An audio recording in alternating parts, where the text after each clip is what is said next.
જય શ્રી કૃષ્ણ.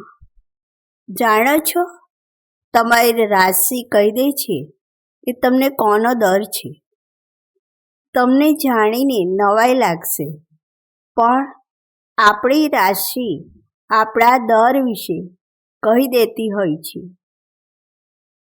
તમારા મનના કોક ખૂણામાં સંતાયેલો દર તમારી જોડ્યાંક સાઈન ઉજાગર કરી દે છે.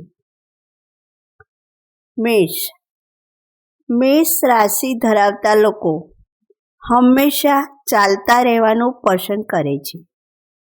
એક જ જગ્યાએ લાંબો સમય બેસી રહેવાથી તેમને પરેશાની થાય છે. એક્ટિવ મેષ રાશિના જાતકોને કાઠીસોફોબિયા એટલે કે બેસી રહેવાનો દર હોઈ શકે છે.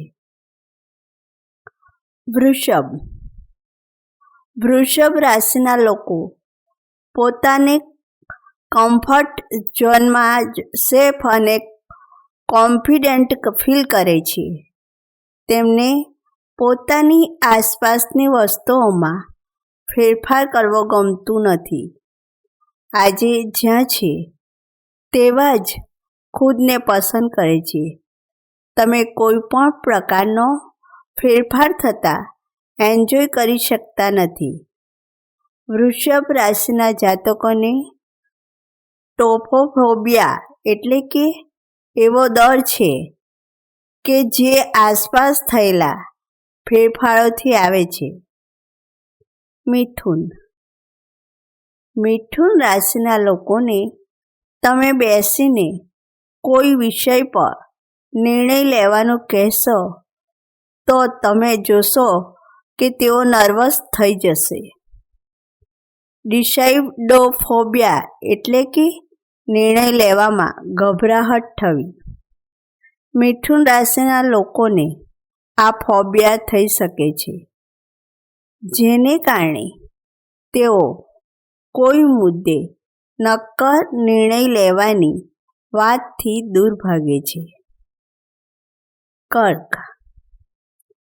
કર્ક રાશિના લોકોને ઘરે રહેવાનું પસંદ હોય છે. તેઓ ઘરે રહે તો પોતાની સલામત અનુભવે છે. તમારા મિત્રો અને પરિવારમાં જ તમારો સંસાર વસે છે.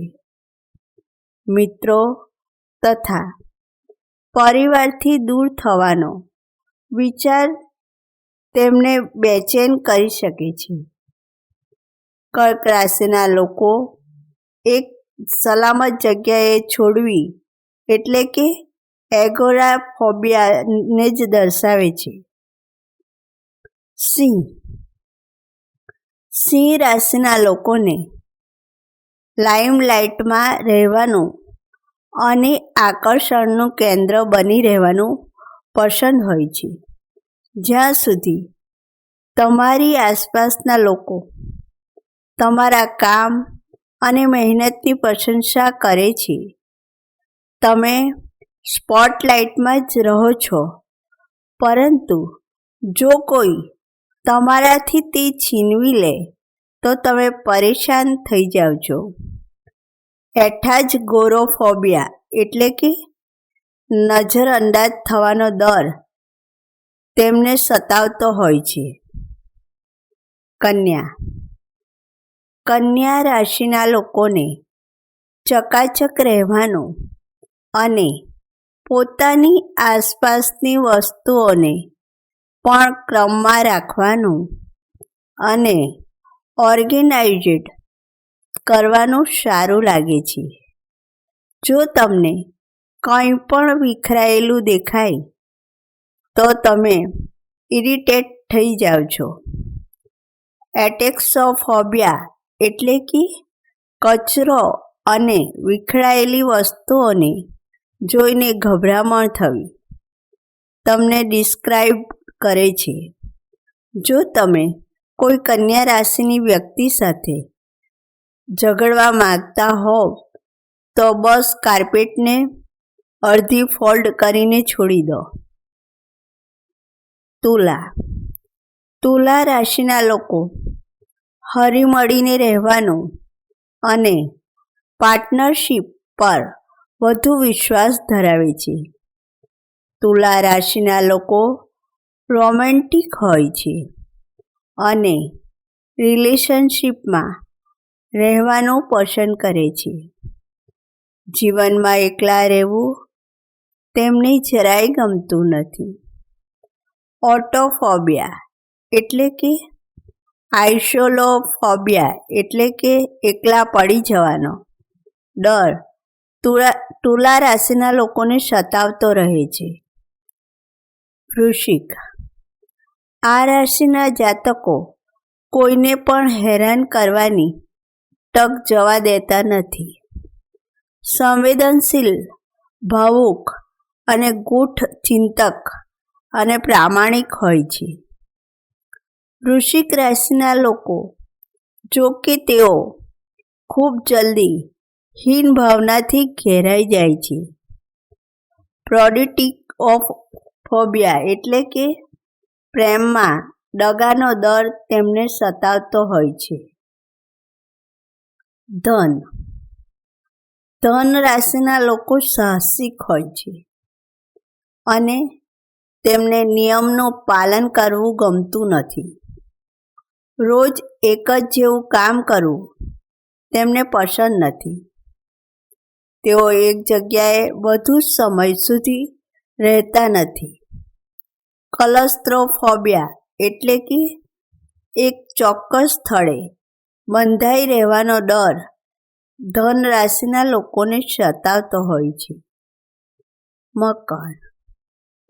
મકર રાશિના લોકોને દરેક ક્ષેત્રમાં પરફેક્ટ બનવાની ભૂખ હોય છે. આવા લોકોમાં કોઈ પણ પ્રકારની ખામીનો સંકેત સરળતાથી જોવા મળતો નથી. જીવનમાં કોઈ પણ પ્રકારની નિષ્ફળતા મળવાનો ડર તેમને હંમેશા સતાવતો હોય છે. એટિકીફોબિયા એટલે કે નિષ્ફળતાનો ડર તેમને રહેતો હોય છે. કુંભ, મેરિટોફોબિયા એટલે કે બંધાઈને રહેવાનો ડર મોટે ભાગે કુંભ રાશિના લોકોને રહેતો હોય છે. તેમને આઝાદી પસંદ હોય છે અને નિખાલસ રહેવાનું સારું લાગે છે. કોઈ તેમને કહે કે તમારે શું કરવું જોઈએ તે તેમને બિલકુલ પસંદ આવતું નથી. મીન, તમારી રાશિઓમાં સૌથી વધુ ભાવુક અને સંવેદનશીલ છે. મીન રાશિના લોકો, તમારા પોતાના લોકો જ તમારી દુનિયા છે. મીન રાશિના લોકોને થેનટોફોબિયા એટલે કે પોતાના સ્નેહીજનોને ગુમાવવાનો ડર સતાવતો હોય છે. તેમનાથી દૂર જવાથી તેમની અંદર ગભરામણ થાય છે. ચિંતા ન કરશો, તમે જેને પ્રેમ કરો છો તે હંમેશા તમારા હૃદયમાં જ રહે છે.